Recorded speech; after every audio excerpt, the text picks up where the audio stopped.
What if I told you that the most powerful man in Europe had already lost everything, and yet his shadow still ruled the continent? Imagine this. The cannons of Waterloo have finally fallen silent. More than 20 years of revolution and war have ended. Millions are dead. Empires have risen and collapsed. Kings who once fled in terror are returning to their palaces. And on a lonely island in the middle of the Atlantic Ocean, the man who shook the world is being carried toward his final prison. Most people think the story of Napoleon ends at Waterloo. They're wrong, because after the battle came something even more important: the struggle to rebuild Europe itself. Who would control the continent? Could the old monarchies truly restore the world that existed before the French Revolution? Could the ideas of liberty, nationalism, and meritocracy be erased? Or had Napoleon already changed history forever? Today, in Part 9 of our epic 10-part series on the Napoleonic Wars, we explore the dramatic aftermath of 1815, the Congress of Vienna, the creation of a new European order, the Holy Alliance, the restoration of kings and empires, and the lonely final years of Napoleon Bonaparte on St. Helena.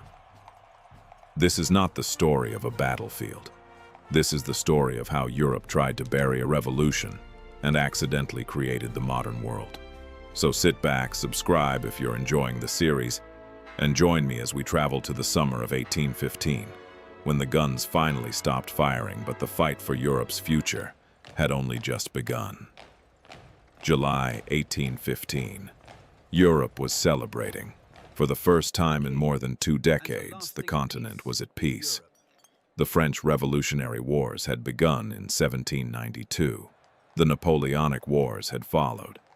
An entire generation had grown up knowing nothing except conflict. From Spain to Russia, from the North Sea to the Mediterranean, battlefields covered the continent.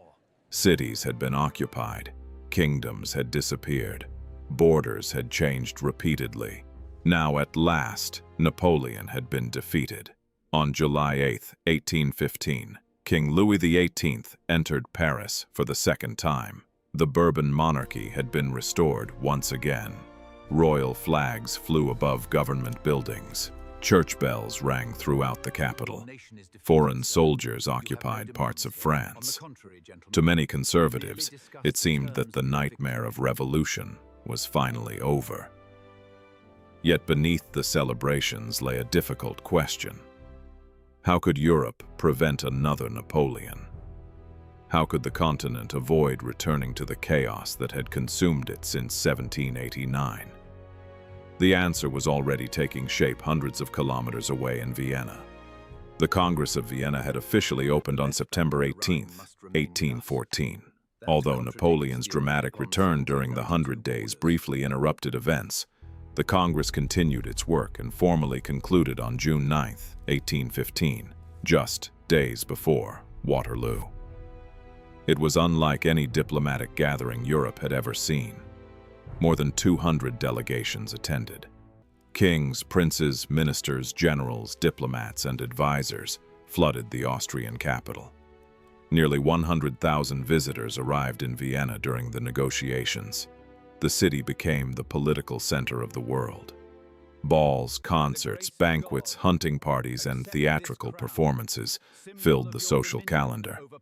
A famous joke spread throughout Europe: "The Congress dances, but it does not move." The joke was unfair.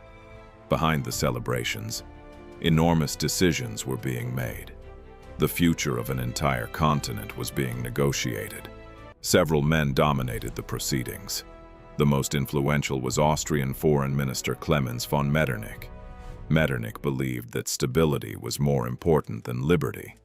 To him, revolutions created chaos, violence, and war.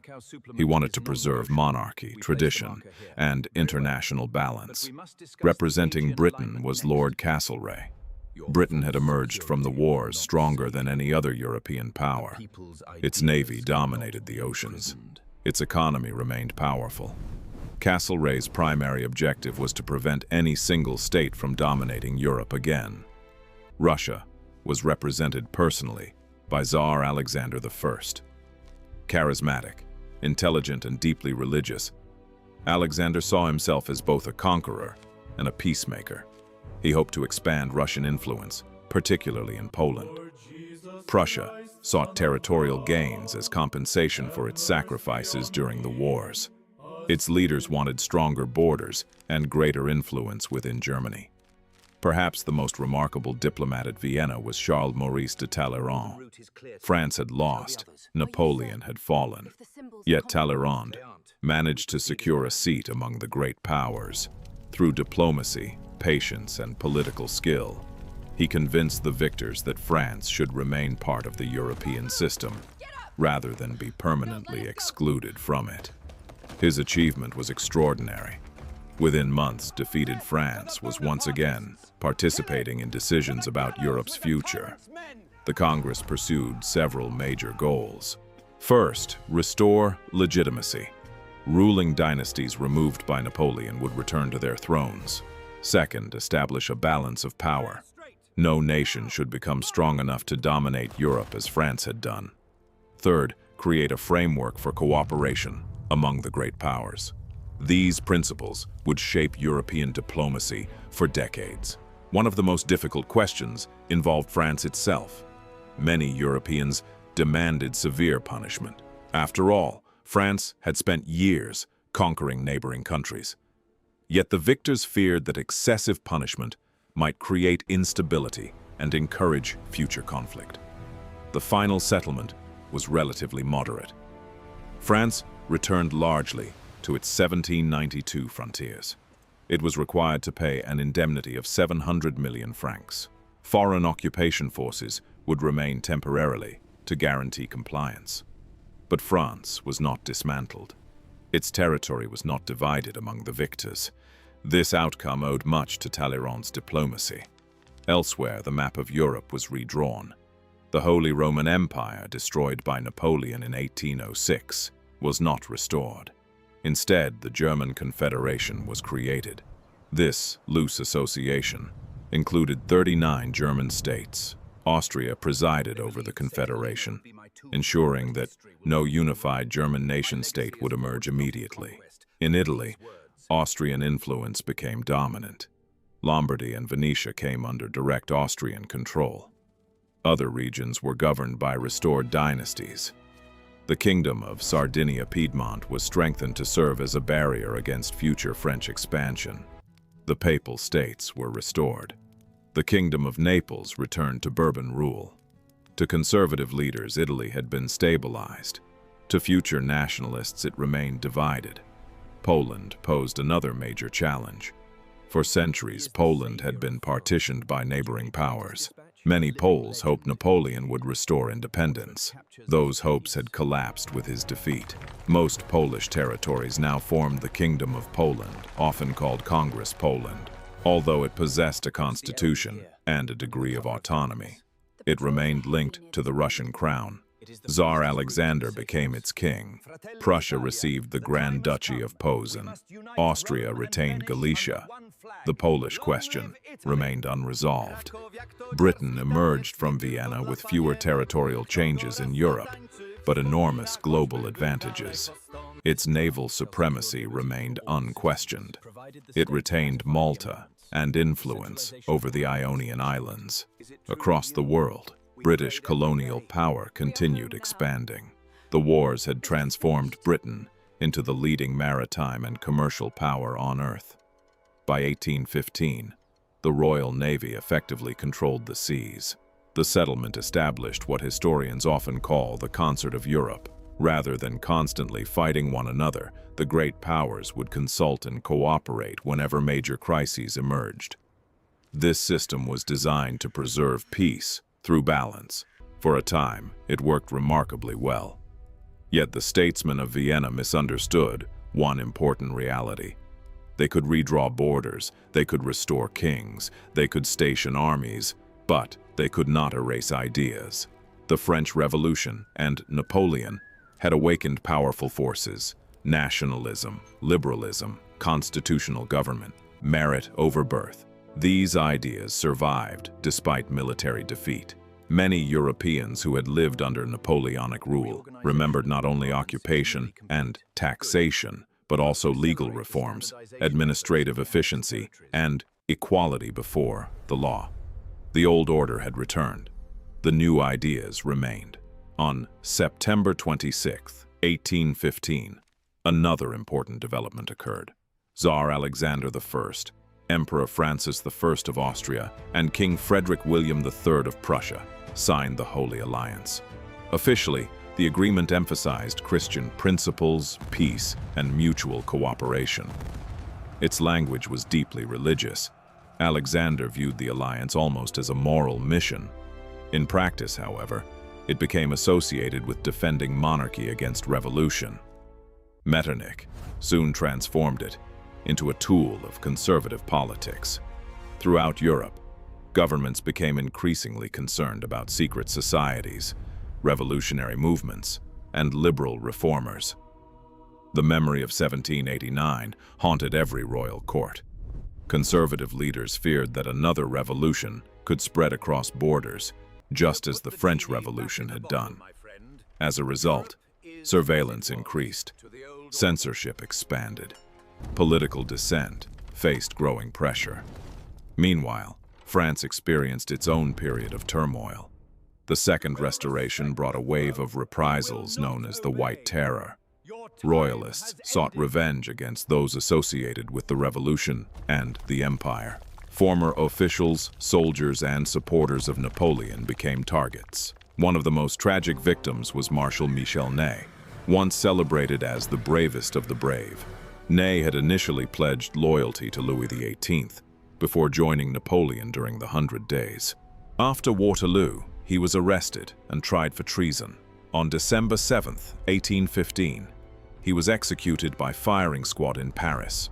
According to tradition, he refused a blindfold and gave the command to fire himself. His death symbolized the bitter divisions still tearing France apart. While Europe reorganized itself, Napoleon faced a very different future. Following his surrender to the British in July 1815, the former emperor hoped for exile in Britain. Instead, the British government chose a location from which escape would be nearly impossible: St. Helena. The island lay in the South Atlantic Ocean, thousands of kilometers from Europe, Africa, and South America. Remote, isolated, and surrounded by vast waters, it was considered the perfect prison. On October 17, 1815, Napoleon arrived. His final exile had begun. The island was small, rugged, and windswept. British authorities maintained strict security. Warships patrolled nearby waters. Visitors were monitored. Correspondence was controlled. Governor Sir Hudson Lowe enforced regulations with relentless determination.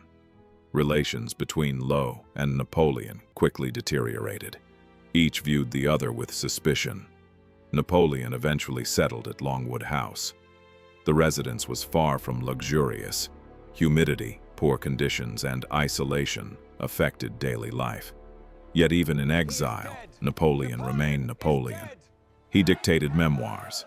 He discussed military campaigns. He analyzed politics and history.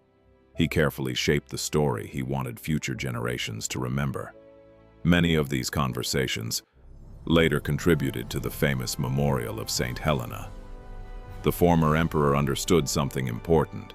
He could no longer command armies, but he could influence history. If he could not control Europe, he could at least help define how posterity would judge him.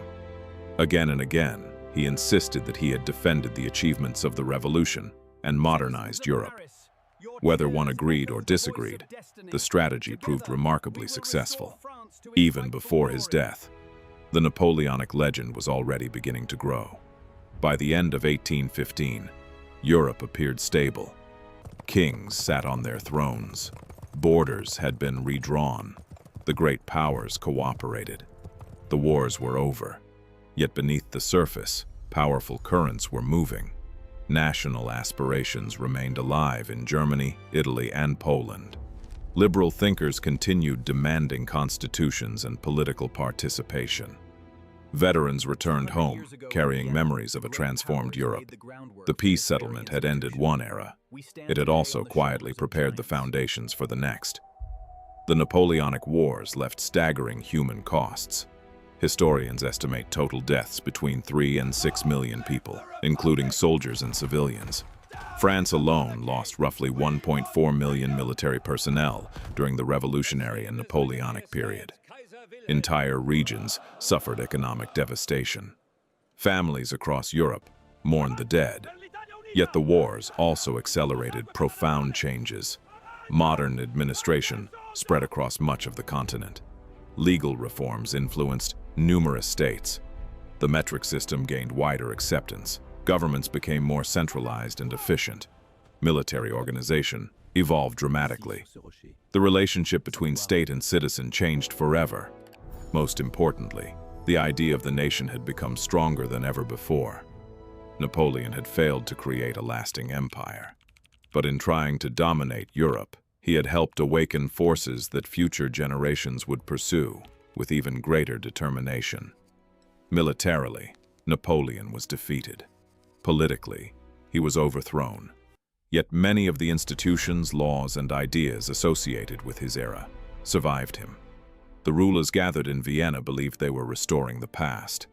In reality, they were governing a continent that had already been transformed. And that is why the aftermath of Waterloo matters so much. Because the final chapter of the Napoleonic Wars was not simply about victory or defeat.